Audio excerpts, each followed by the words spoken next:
Good morning. Session 12.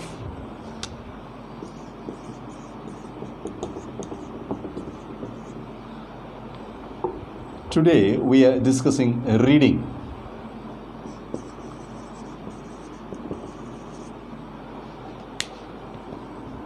ഭാഷാശേഷികളിൽ മൂന്നാമത്തെ listening, speaking, റീഡിങ്ങിനെയാണ് നാം ഇന്ന് പരിശോധിക്കുന്നത്. രണ്ട് തരത്തിലുള്ള റീഡിങ്ങിനെ കുറിച്ച് നമുക്ക് ചിന്തിക്കേണ്ടി വരും. ഭാഷാശേഷി എന്ന രീതിയിൽ റീഡിങ്ങിനെ കുറിച്ച് ചിന്തിക്കുമ്പോൾ തന്നെ രണ്ട് തരത്തിലുള്ള അതിൻ്റെ പ്രയോഗങ്ങളെക്കുറിച്ച് നമുക്ക് ചിന്തിക്കേണ്ടി വരും. ഇതൊരു ബ്രോഡ് ക്ലാസിഫിക്കേഷനാണ്, വളരെ വിപുലമായ തരത്തിലുള്ള ഒരു ക്ലാസിഫിക്കേഷനാണ്.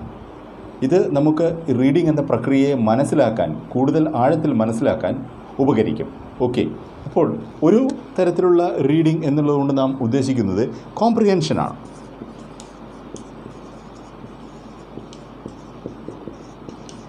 കോംപ്രിഹെൻഷൻ എന്ന് പറഞ്ഞാൽ മനസ്സിലാക്കൽ, അണ്ടർസ്റ്റാൻഡിങ് എന്ന അർത്ഥത്തിലാണ് കോംപ്രിഹെൻഷൻ എന്ന് നമ്മൾ പറയുന്നത്. രണ്ടാമത്തെ തരത്തിലുള്ള റീഡിംഗ് എന്നുള്ളത് ഒരു ക്രിയേറ്റീവ് ആക്ടിവിറ്റി എന്ന രീതിയിലാണ്, ക്രിയേറ്റിവിറ്റിയുമായി ബന്ധപ്പെട്ട ഒരു കാര്യം എന്നുള്ള രീതിയിലാണ്. ഈ രണ്ട് പെർസെപ്ഷനിൽ നിന്നുകൊണ്ടാണ് നമ്മൾ റീഡിങ്ങിനെ അനലൈസ് ചെയ്യാൻ ശ്രമിക്കുന്നത്. പലപ്പോഴും ചോദിക്കാറുള്ള ഒരു കാര്യം, വായിക്കുന്നത് കൊണ്ട് ഭാഷാശേഷി വികസിക്കുമോ എന്നുള്ളതാണ്. ഓക്കെ, അല്ലെങ്കിൽ ഭാഷാശേഷി വികസിക്കാൻ വേണ്ടിയാണോ വായിക്കുന്നത് എന്നതാണ്. വായനയുടെ ഉദ്ദേശം എന്താണ്? ഓക്കെ, ഭാഷാശേഷി വികസിക്കുന്നു എന്നുള്ളത് ഒരു പക്ഷേ വായനയുടെ ഒരു ഉപോൽപ്പന്നമായി, ഒരു ബൈ പ്രൊഡക്റ്റായി നമുക്ക് ലഭിക്കുന്നുണ്ടാവാം. പക്ഷേ വായന എന്നത് ഒരു സാംസ്കാരിക പ്രവർത്തനമാണ്. വായന എന്നത് ആഴത്തിലുള്ള ഒരു സാമൂഹികമായ ഇടപെടലും കൂടിയാണ്. വായന എന്നുള്ളത് ഒരു സൗന്ദര്യശാസ്ത്രപരമായ പ്രവർത്തനം കൂടിയാണ്. ആർട്ടിസ്റ്റിക്കാണ്, ഈസ്തറ്റിക്കാണ്, കലാപരമാണ്, സൗന്ദര്യശാസ്ത്രപരമാണ്. അപ്പോൾ വായനയ്ക്ക് വിപുലമായ തലങ്ങളുണ്ട്, വിപുലമായ അർത്ഥങ്ങളുണ്ട്. അപ്പോൾ വായിക്കുന്നത് കേവലം ഭാഷാശേഷി വികസിപ്പിക്കാൻ വേണ്ടി മാത്രമാണോ എന്ന് ചോദിച്ചു കഴിഞ്ഞാൽ അത് അല്ല എന്ന് തന്നെ നമുക്ക് പറയേണ്ടി വരും. ഓക്കെ, അപ്പോൾ ഏത് തരത്തിലുള്ള വായനയെക്കുറിച്ചാണ് നമ്മൾ ഭാഷാശേഷിയെക്കുറിച്ച് പറയുമ്പോൾ സൂചിപ്പിക്കുന്നത്?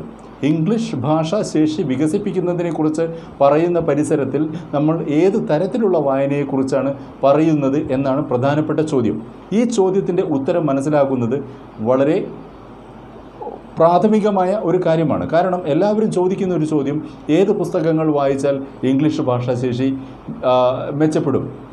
ഏത് പുസ്തകങ്ങൾ വായിച്ചാൽ വൊക്കാബുലറി മെച്ചപ്പെടും? അല്ലെങ്കിൽ ഏത് പുസ്തകങ്ങൾ വായിച്ചാൽ കൂടുതൽ നല്ല വ്യാകരണം, command over language and command over grammar ഉണ്ടാകും എന്നൊക്കെയാണ് സാധാരണഗതിയിൽ ബേസിക് ലേണേഴ്സ്, പ്രാഥമികമായി പഠിച്ചു തുടങ്ങുന്ന ആളുകൾ ചോദിക്കുന്ന ചോദ്യം.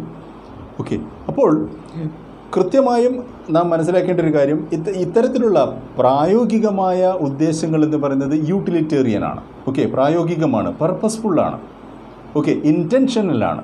അപ്പോൾ ഇത്തരത്തിൽ ഉദ്ദേശാധിഷ്ഠിതമായ പ്രായോഗികമായ ഒരു റിസൾട്ട് പ്രതീക്ഷിച്ചുകൊണ്ട് ചെയ്യുന്ന കാര്യമായി മാത്രം നമ്മൾ വായനയെ കണ്ടാൽ നാം വായനയെ മനസ്സിലാക്കുന്നില്ല എന്ന് പറയേണ്ടി വരും.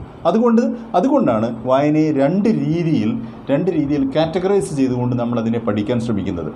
തീർച്ചയായും ഒരു തരത്തിലുള്ള വായന എന്ന് നാം ഇവിടെ പറയുന്നത് കോംപ്രിഹെൻഷന് വേണ്ടിയിട്ടുള്ള വായനയാണ്. മനസ്സിലാക്കാനായി ഒരു ടെക്സ്റ്റ്, അതായത് ഒരു വായനാ വിഭവം മനസ്സിലാക്കാനായി, അതിലെ ആശയങ്ങൾ മനസ്സിലാക്കാനായി, ഓക്കെ, ആ ആശയങ്ങൾ ഭാവിയിൽ ഉപയോഗിക്കാനായി, മനസ്സിലാക്കാനായി വായിക്കുന്നതിനെയാണ് റീഡിംഗ് ഫോർ കോംപ്രിഹെൻഷൻ എന്ന് പറയുന്നത്. ഏറ്റവും നല്ല ഉദാഹരണം പാഠപുസ്തകങ്ങളാണ്. പാഠപുസ്തകങ്ങളുടെ വായന വളരെ ക്രമീകൃതമായ ഒരു തരത്തിലുള്ള വായനയാണ്. കാരണം പാഠപുസ്തകങ്ങൾ തയ്യാറാക്കുന്നത് അവയുടെ സ്റ്റാൻഡേർഡ് റീഡറെ, അവരുടെ ഒരു ശരാശരി വായനക്കാരനെ മുൻകൂട്ടി മനസ്സിൽ കണ്ടുകൊണ്ടാണ്.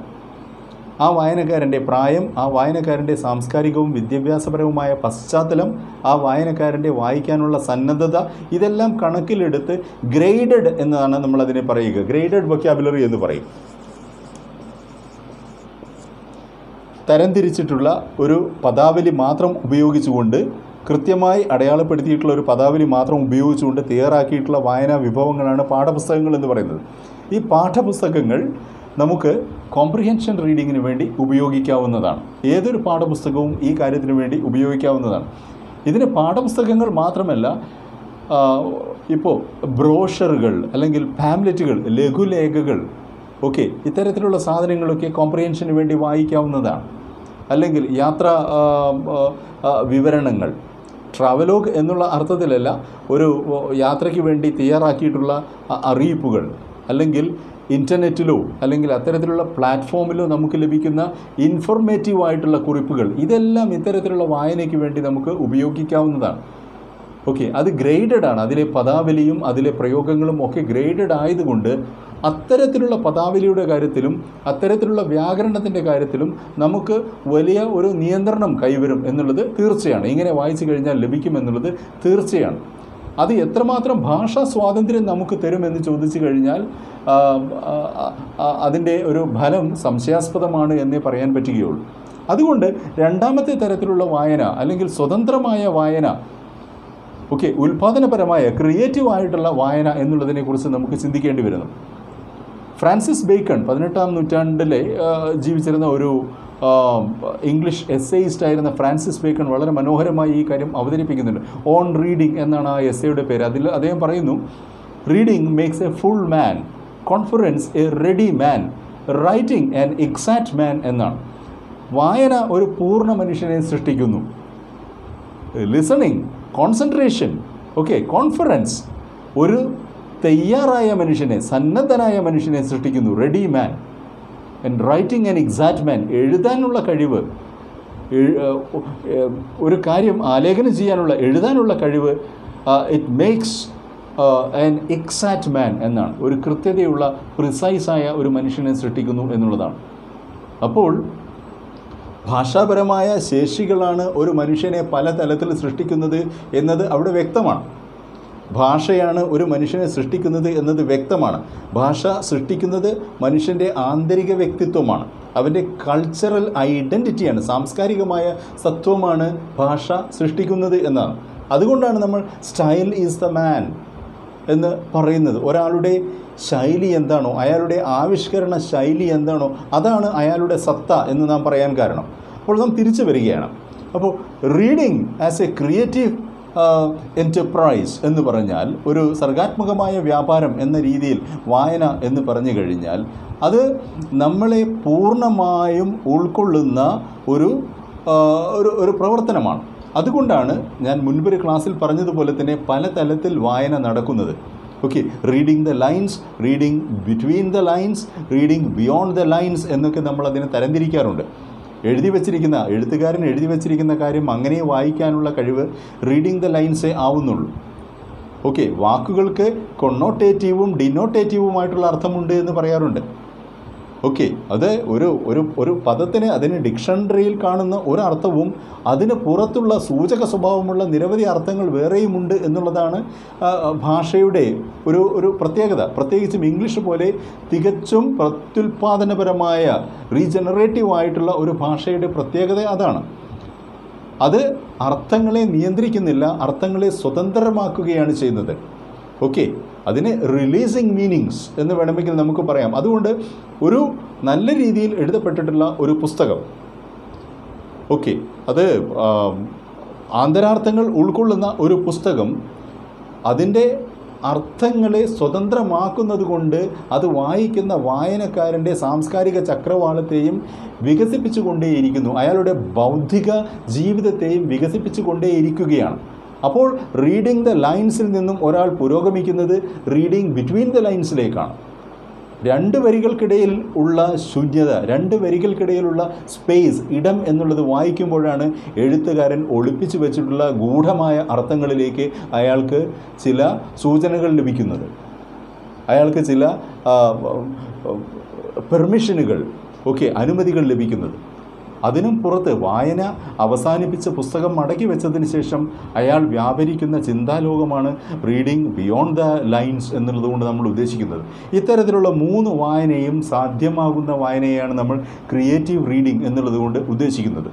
ചുരുക്കി പറയുകയാണെങ്കിൽ, ഭാഷാശേഷി വികസിപ്പിക്കുക എന്നുള്ള ഒരു കൃത്യമായ ഉദ്ദേശത്തോടു കൂടിയാണ് നാം വായിക്കുന്നതെങ്കിൽ അല്ലെങ്കിൽ നമ്മുടെ വായനയ്ക്ക് ആ ഒരു പേർപ്പസ് മാത്രമാണ് നാം കാണുന്നതെങ്കിൽ, അല്ലെങ്കിൽ വായനയിൽ നിന്നും വലിയ രസങ്ങളൊന്നും നമ്മൾ പ്രതീക്ഷിക്കുന്നില്ല, വലിയൊരു എൻ്റർടൈൻമെൻറ്റ്, കൾച്ചറൽ എൻ്റർടൈൻമെൻറ്റ്, സാംസ്കാരികമായ ഒരു വിനോദം നമ്മൾ പ്രതീക്ഷിക്കുന്നില്ല എങ്കിൽ നമ്മുടെ വായന നാം ചുരുക്കി നിർത്തുന്നത് കോംപ്രിഹെൻഷൻ്റെ തലത്തിലായിരിക്കും. അർത്ഥം മനസ്സിലാക്കുന്ന ആശയങ്ങൾ മാത്രം ഉൾക്കൊണ്ടു പോകുന്ന ഒരു തലത്തിലായിരിക്കും നാം വായനയെ നിലനിർത്തുന്നത്. എന്താണെങ്കിലും ഈ രണ്ട് തരത്തിലുള്ള വായനയാണെങ്കിലും വായന സങ്കീർണമായ ഒരു പ്രവർത്തനമാണ്. ഒരാളുടെ കോർപ്പസ് എന്ന് പറയും, അയാളുടെ ശേഖരണം, ഓക്കെ, അയാളുടെ ബുദ്ധിപരമായ അയാളുടെ ശേഖരത്തിലുള്ള പദങ്ങളുമായി തട്ടിച്ചു നോക്കിയാണ്, താരതമ്യപ്പെടുത്തിയാണ് പുതിയ പദങ്ങളെയും പുതിയ പദപ്രയോഗങ്ങളെയും എല്ലാം ഒരു വായനക്കാരൻ തിരിച്ചറിയുന്നത്. അതുകൊണ്ട് അതിൻ്റെ സങ്കീർണത വർദ്ധിക്കുകയാണ്. പുതുതായി വായിക്കുന്ന ഒരു സാധനം, ഒരു ടെക്സ്റ്റ്, ആ ടെക്സ്റ്റിനകത്തുള്ള പദങ്ങളെയും അതിനകത്തുള്ള പ്രയോഗങ്ങളെയും എല്ലാം ഓൾറെഡി മനസ്സിലാക്കി വെച്ചിട്ടുള്ള, മുൻകൂറായി മനസ്സിലാക്കി വെച്ചിട്ടുള്ള ഭാഷാ വിശേഷങ്ങളുമായി താരതമ്യപ്പെടുത്തി ഒരാൾ മനസ്സിലാക്കിക്കൊണ്ടേയിരിക്കുന്നു. ഇതിന് ഒരു തരത്തിലുള്ള ഡീകോഡിംഗ് എന്ന് പറയാം. എഴുത്തുകാരൻ കോഡ് ചെയ്തു വെച്ചിട്ടുള്ള, എഴുത്തുകാരൻ ആലേഖനം ചെയ്തു വെച്ചിട്ടുള്ള ഒരു സന്ദേശത്തെ ഡീകോഡ് ചെയ്യുന്നൊരു പ്രക്രിയയാണ് വായനയിൽ സംഭവിക്കുന്നത്. ഓക്കെ, ഇതിൽ കോംപ്രിഹെൻഷൻ്റെ അളവ് എത്രയാണ്, എത്രമാത്രമാണ് ഒരാൾ വായിക്കുമ്പോൾ അയാൾ എത്രമാത്രമാണ് മനസ്സിലാക്കുന്നത് എന്നത് അയാളുടെ വായനാ പശ്ചാത്തലത്തിൻ്റെയും അയാളുടെ വായനാ അനുഭവത്തിൻ്റെ പഴക്കത്തെയും ഒക്കെ ബാധിക്കുന്ന, അതിനെയെല്ലാം ബാധിച്ചിരിക്കുന്ന ഒരു കാര്യമാണ്.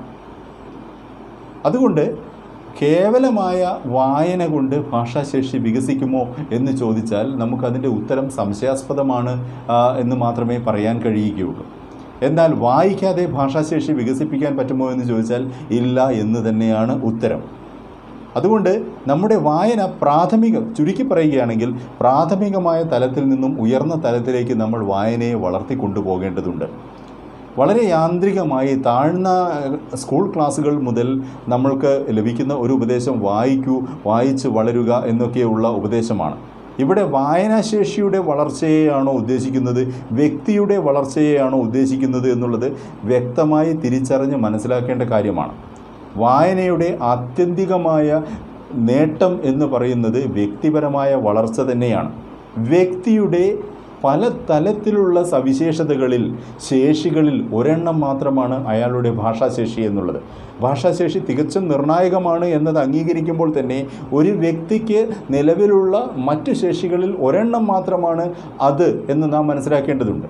അപ്പോൾ ആ ശേഷിയുടെ കാര്യമാത്ര പ്രസക്തമായ വികസനത്തിന് വേണ്ടി മാത്രം നാം വ്യാപരിക്കുന്ന ഒരു കർമ്മമാണ് വായനയെങ്കിൽ വായനയിൽ നിന്നും നമ്മൾ കാര്യമായ നേട്ടങ്ങളൊന്നും ഉണ്ടാക്കുന്നില്ല എന്ന് പറയേണ്ടി വരും.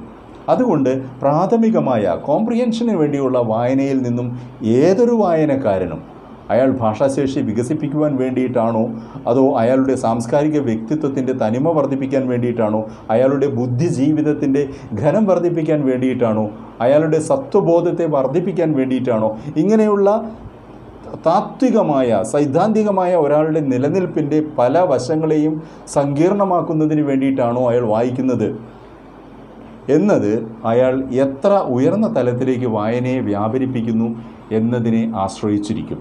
അതുകൊണ്ട് കൃത്യമായി ഇത് നിരന്തരം നമ്മുടെ ക്ലാസ്സിൽ വരുന്ന ഒരു ചോദ്യമാണ്, ഏത് പുസ്തകം വായിച്ചാൽ ഭാഷാശേഷി വികസിക്കും എന്നുള്ളത്. ഈ ചോദ്യത്തിന് നമുക്ക് ഒരിക്കലും ഉത്തരം പറയുവാൻ കഴിയുകയില്ല. ഒരാൾക്ക് നാം സാധാരണ പറയാറുണ്ട്, ഒരാൾക്ക് രണ്ട് തരത്തിലുള്ള പ്രായത്തെക്കുറിച്ച് ചിന്തിക്കാം എന്ന് പറയാറുണ്ട്. ഭൗതികമായി ഒരാൾക്ക് ക്രൊണോളജിക്കൽ ഏജ് ഉണ്ട്. ക്രൊണോളജിക്കൽ ഏജ് എന്ന് പറയുകയാണെങ്കിൽ ഒരാളുടെ കലണ്ടർ പ്രകാരമുള്ള ജീവശാസ്ത്രപരമായ ഒരാളുടെ പ്രായത്തെയാണ് അയാളുടെ ക്രൊണോളജിക്കൽ ഏജ് എന്ന് പറയുന്നത്. അതുപോലെ തന്നെ ഒരാൾക്കൊരു ഇൻ്റലക്ച്വൽ ഏജുമുണ്ട്, ഭൗതികമായ ഒരു പ്രായം കൂടിയുണ്ട്. അപ്പോൾ ഒരാളുടെ ക്രൊണോളജിക്കൽ ഏജിനെയല്ല, നേരെ മറിച്ച് അയാളുടെ ഭൗതികമായ ഏജിനെ സംബന്ധിച്ചാണ് അയാളുടെ വായനാശീലം രൂപപ്പെടുന്നതും അത് വളരുന്നതും. അതുകൊണ്ട് ഒരു പ്രത്യേക ആൾക്ക് ഒരു പ്രത്യേക പുസ്തകം അയാളുടെ ഭാഷാശേഷി വികസിപ്പിക്കാൻ നന്നായിരിക്കും എന്ന് സജസ്റ്റ് ചെയ്യുന്നത് ശരിയായിരിക്കുകയില്ല. ഓക്കെ, അതുകൊണ്ട് ചെയ്യാവുന്ന കാര്യം പരമാവധി ലൈബ്രറികളിലേക്കും പുസ്തകശാലകളിലേക്കും കടന്നു ചെല്ലുകയും അവിടെ വച്ചിരിക്കുന്ന പുസ്തകങ്ങളിൽ നിന്നും അവനവന് സ്വീകാര്യമായി തോന്നുന്ന, അവനവന് അക്സെപ്റ്റബിളായി തോന്നുന്ന, അവനവന് കോംപ്രഹെൻഡ് ചെയ്യാൻ കഴിയും, വായിച്ചാൽ മനസ്സിലാക്കാൻ കഴിയും എന്ന് തോന്നുന്ന പുസ്തകങ്ങളിൽ വായന തുടങ്ങുകയും ചെയ്യുന്നതാണ് ശരിയായ കാര്യം. പഴയ കാലത്ത് പഴയ ഇംഗ്ലീഷ് ക്ലാസിക്കുകൾ ഒക്കെ വായിക്കാനായി ഇപ്പോൾ ക്ലാസിക് നോവലിസ്റ്റുകളായിട്ടുള്ള ചാൾസ് ഡിക്കൻസ് അല്ലെങ്കിൽ ജെയിൻ ഓസ്റ്റൻ, ഇത്തരത്തിലുള്ള തോമസ് ഹാർഡി, ഇത്തരത്തിലുള്ള ഓതേഴ്സിനെ വായിക്കാൻ വേണ്ടി പറയാറുണ്ടായിരുന്നു. അല്ലെങ്കിൽ ഷെർലക് ഹോംസ് കഥകൾ, ആർതർ കോനൻ ഡോയൽ വായിക്കാൻ വേണ്ടി പറയാറുണ്ടായിരുന്നു. ഇതിൻ്റെ എല്ലാം അതിനും കുറച്ചുകൂടെ വിപുലമായ ഒരു തലത്തിൽ വില്യം ഷേക്സ്പിയറുടെ നാടകങ്ങളൊക്കെ വായിക്കാനായി പറയുകയുണ്ടായിരുന്നു. ഇതൊന്നും നമ്മുടെ ഭാഷാശേഷിയെ നേരിട്ട് ഡയറക്റ്റായി സ്വാധീനിക്കുന്നുവെന്നും നമ്മുടെ ഭാഷാശേഷിയെ നേരിട്ട് വികസിപ്പിക്കുന്നു എന്നുള്ളതിനും തെളിവുകളൊന്നും, ഭാഷാശാസ്ത്രപരമായ തെളിവുകളൊന്നും തന്നെ കിട്ടിയിട്ടില്ല. അവ നമ്മെ സ്വാധീനിക്കുന്നുണ്ടാവാം, അവ നമ്മുടെ ഭൗതികമായ ഒരു സത്വത്തെ സ്വാധീനിക്കുന്നുണ്ടാവാം, അത് നമ്മുടെ ഭാഷയിൽ ഒരുപക്ഷെ പ്രതിഫലിക്കുന്നുണ്ടാവാം. ഇതിൽ അപ്പുറം നമ്മുടെ ഷേക്സ്പിയർ വായിച്ചു എന്നുള്ളത് കൊണ്ടോ അല്ലെങ്കിൽ ഡിക്കൻസ് വായിച്ചു എന്നുള്ളത് കൊണ്ടോ നമ്മുടെ ഭാഷയിൽ അത് കൃത്യമായി റിഫ്ലക്റ്റ് ചെയ്യും എന്ന് നമുക്ക് പറയുവാൻ കഴിയുകയില്ല. നാം എന്തുമാത്രം വായിച്ചു എന്നുള്ളതല്ല, വായിച്ചതിൽ നിന്നും നാം എന്തുമാത്രം ഉൾക്കൊണ്ടു എന്നുള്ളതാണ് പ്രധാനപ്പെട്ട കാര്യം. ആ ഉൾക്കൊണ്ട കാര്യത്തെ ഒരു ഭൗതികാനുഭവമായി, നാം നേരത്തെ പറഞ്ഞതുപോലെ ഒരു എക്സ്പീരിയൻസായി കൺവെർട്ട് ചെയ്യാനുള്ള, ഒരു ഭൗതികാനുഭവമാക്കി മാറ്റി നമ്മുടെ ഉള്ളിൽ ശേഖരിക്കുവാനും അതിനെ പുനരുപയോഗിക്കാനുമുള്ള നമ്മുടെ കഴിവിൻ്റെ അടിസ്ഥാനത്തിലായിരിക്കും അത് ഭാഷയുമായി ബന്ധപ്പെട്ട് വരുന്നത്. ചുരുക്കി പറഞ്ഞാൽ വായന എന്നുള്ളത് കേവലമായി ഭാഷാശേഷി വികസിപ്പിക്കാനായി യാന്ത്രികമായി ചെയ്യേണ്ടുന്ന ഒരു കാര്യമല്ല. വായന എന്നുള്ളത് സാംസ്കാരികമായ നമ്മുടെ ഒരു ഉത്തരവാദിത്വമാണ്. ഒരു വിദ്യാർത്ഥി എന്നുള്ള രീതിയിൽ, ഒരു പഠിതാവ് എന്നുള്ള രീതിയിൽ, ഒരു ഭാഷാസ്നേഹി എന്നുള്ള രീതിയിൽ, ഒരു സാമൂഹിക ജീവി എന്നുള്ള രീതിയിൽ വായന എന്നുള്ളത് ഏതൊരു ആധുനിക മനുഷ്യൻ്റെയും സാംസ്കാരികമായ ഒരു ഉത്തരവാദിത്വമാണ്. ഈ ഒരു ഉത്തരവാദിത്വത്തെക്കുറിച്ചുള്ള ബോധം മനസ്സിൽ വെച്ചുകൊണ്ട് തന്നെ ഭാഷ ശേഷി വികസിപ്പിക്കാനായി, ഇംഗ്ലീഷ് ഭാഷയിലുള്ള ശേഷി വികസിപ്പിക്കാനായി അത്തരത്തിലുള്ള പ്രാഥമികമായ പുസ്തകങ്ങൾ വായിക്കുന്നതും അവയിലെ വൊക്കാബുലറി, അവയിലെ പദാവലികൾ സ്വായത്തമാക്കുന്നതും നല്ല കാര്യം തന്നെയാണ്. അതിനായി നമുക്ക് പോകാവുന്നത് അനോട്ടേറ്റഡ് ആയിട്ടുള്ള പഴയ വലിയ പുസ്തകങ്ങളുടെ സംഗ്രഹീത പുനരാഖ്യാനം, അനോട്ടേറ്റഡ് ടെക്സ്റ്റുകൾ എന്ന് പറയും, അത്തരം ടെക്സ്റ്റുകൾ വായിക്കാവുന്നതാണ്. ലളിതമായ ഇന്ത്യൻ ഇംഗ്ലീഷിൽ എഴുതിയിട്ടുള്ള പുസ്തകങ്ങൾ വായിച്ചു തുടങ്ങാവുന്നതാണ്. ഇവിടെയും ഞാൻ ഈ പറയുമ്പോൾ ആശയക്കുഴപ്പമുണ്ടാവും. ഇപ്പോൾ ഉദാഹരണത്തിന് R.K. നാരായൺ, എല്ലാവരും കേട്ടിട്ടുള്ള ഒരു സാധാരണ ഏതൊരു വായനക്കാരനും കേട്ടിട്ടുള്ള ഒരു ഇൻഡോ ആംഗ്ലിയൻ റൈറ്ററാണ് R.K. നാരായൺ. നമ്മുടെ അരുന്ധതി റോയിയുടെയോ അല്ലെങ്കിൽ K.A. അബ്ബാസിൻ്റെയോ മുൽക്ക് ആനന്ദിൻ്റെയോ V.S. നൈപ്പാളിൻ്റെയോ ഒക്കെ ഇവരുടെയൊക്കെ കാലം വരുന്നതിന് മുമ്പ് തന്നെ ബ്രിട്ടീഷ് സാംസ്കാരിക ലോകത്ത് വലിയ ഒരു സാന്നിധ്യം സൃഷ്ടിച്ചിട്ടുള്ള, വലിയൊരു സ്വാധീനം സൃഷ്ടിച്ചിട്ടുള്ള എഴുത്തുകാരനാണ് R.K. നാരായൺ. നാം അദ്ദേഹത്തെ വായിക്കുന്നത്, നമ്മുടെ പാഠപുസ്തകങ്ങളിലൊക്കെ അദ്ദേഹത്തെ ഉൾപ്പെടുത്തിയിരിക്കുന്നത് ഒരു ബാലസാഹിത്യകാരൻ എന്നുള്ള രീതിയിലോ അല്ലെങ്കിൽ ഒരു ലളിത സാഹിത്യകാരൻ എന്നുള്ള രീതിയിലോ ആണ്. നമ്മുടെ ഈ ഗണന, നമ്മുടെ ഈ വിമർശന ഗണന തികച്ചും തെറ്റാണ്. അപ്പോൾ R.K. നാരായണനെ വായിക്കുന്നത് ഭാഷാശേഷി വികസിപ്പിക്കാൻ ഉതകും എന്ന് പറയുന്നത് ശരിയല്ലെങ്കിൽ പോലും അത് ലളിതമായ ഇംഗ്ലീഷിൽ എഴുതപ്പെട്ട ഒരു കാര്യമായതുകൊണ്ട്, അതിൻ്റെ ആന്തരാർത്ഥങ്ങളെ ഒന്നും നമ്മൾ നോക്കാതെ ലളിതമായ ഇംഗ്ലീഷിൽ, മനസ്സിലാക്കാവുന്ന ലളിതമായ ഇംഗ്ലീഷിൽ എഴുതപ്പെട്ട ഒരു പുസ്തകമാണ് എന്നുള്ളത് കൊണ്ട് നമുക്ക് സഹായകരമായി തീർന്നേക്കാം. നമ്മുടെ താല്പര്യമനുസരിച്ചുള്ള പുസ്തകങ്ങൾ തിരഞ്ഞെടുക്കുക. യാത്രാ വിവരണങ്ങളുണ്ട്, ട്രാവലോഗ്സ് ഉണ്ട്, അല്ലെങ്കിൽ ഫിക്ഷൻ നോവലുകളുണ്ട്, ഷോർട്ട് സ്റ്റോറീസ് ഉണ്ട്, എസ്സേയ്സ് ഉണ്ട്. നമുക്കിഷ്ടമുള്ള ഒരു ശാഖ തിരഞ്ഞെടുക്കുക, അല്ലെങ്കിൽ പല ശാഖകൾ തിരഞ്ഞെടുക്കുക. അതിൽ നിന്നും നാം കംഫർട്ടബിളായിട്ടുള്ള പുസ്തകങ്ങളെ കണ്ടുപിടിക്കുക, അവയിൽ മുഴുകുക എന്നുള്ളതാണ് പ്രധാനപ്പെട്ട കാര്യം. ഓക്കെ, അങ്ങനെ മുഴുകുന്ന സമയത്ത് തന്നെ ഈ തരത്തിലുള്ള രണ്ട് തരത്തിലുള്ള വായനയും നടക്കുന്നുണ്ട് എന്നുള്ളത് ഉറപ്പുവരുത്തുന്ന ഒരാൾക്ക് അയാളുടെ ഭാഷാശേഷിയെ, അയാളുടെ വായന സ്വാധീനിക്കുന്നുണ്ട് എന്ന് കണ്ടെത്താൻ കഴിയും. ഏതൊക്കെയാണ്? ഒന്ന് കോംപ്രിഹെൻഷനും മറ്റത് ക്രിയേറ്റിവിറ്റിയുമാണ്. ഓക്കെ, കോംപ്രിഹെൻഷൻ എന്ന് പറഞ്ഞിട്ടുണ്ടെങ്കിൽ വായിക്കുന്ന കാര്യം അയാൾ മനസ്സിലാക്കുന്നുണ്ട്, ഉപരിപ്ലവമായെങ്കിലും അയാൾ മനസ്സിലാക്കുന്നുണ്ട് എന്നുള്ള ഒരു ഉറപ്പുവരുത്തലാണ് കോംപ്രിഹെൻഷൻ. ക്രിയേറ്റിവിറ്റി എന്ന് പറയുമ്പോഴത്തേക്കും അയാൾ വായിക്കുന്ന പുസ്തകവുമായും ആ പുസ്തകത്തിൻ്റെ പരിസരവുമായും അതിൻ്റെ പശ്ചാത്തലവുമായും ഇടപഴകുന്നുണ്ട് എന്നും ആ ഇടപഴകലിലൂടെ അയാൾ സ്വയം പുനർനിർമ്മിക്കുന്നുണ്ട്, അയാളെ തന്നെ വീണ്ടും കണ്ടെത്തുന്നുണ്ട് എന്നുമാണ് അതിൻ്റെ അർത്ഥം. അപ്പോൾ ഇതൊരു സങ്കീർണമായ കാര്യമാണ്. അതുകൊണ്ട് വളരെ എളുപ്പത്തിൽ ഏത് പുസ്തകം വായിക്കാം, അല്ലെങ്കിൽ ഏത് പുസ്തകം വായിച്ചാൽ ഇംഗ്ലീഷ് ഭാഷ മെച്ചപ്പെടും എന്ന തരത്തിലുള്ള റെഡിമെയ്ഡായിട്ടുള്ള പരിഹാരങ്ങൾ നമുക്ക് നിർദ്ദേശിക്കുവാൻ കഴിയുകയില്ല. ചെയ്യാവുന്നൊരു കാര്യം പുസ്തകശാലകളിലേക്ക് ചെല്ലുക എന്നുള്ളതാണ്. ഇപ്പോൾ നമുക്ക് ഡിജിറ്റൽ ലൈബ്രറികൾ, ഓൺലൈൻ ലൈബ്രറികൾ ഒക്കെ, ലൈബ്രറി ആപ്പുകളെല്ലാം നമ്മുടെ മൊബൈൽ ഫോണുകളിൽ ലഭ്യമാണ്.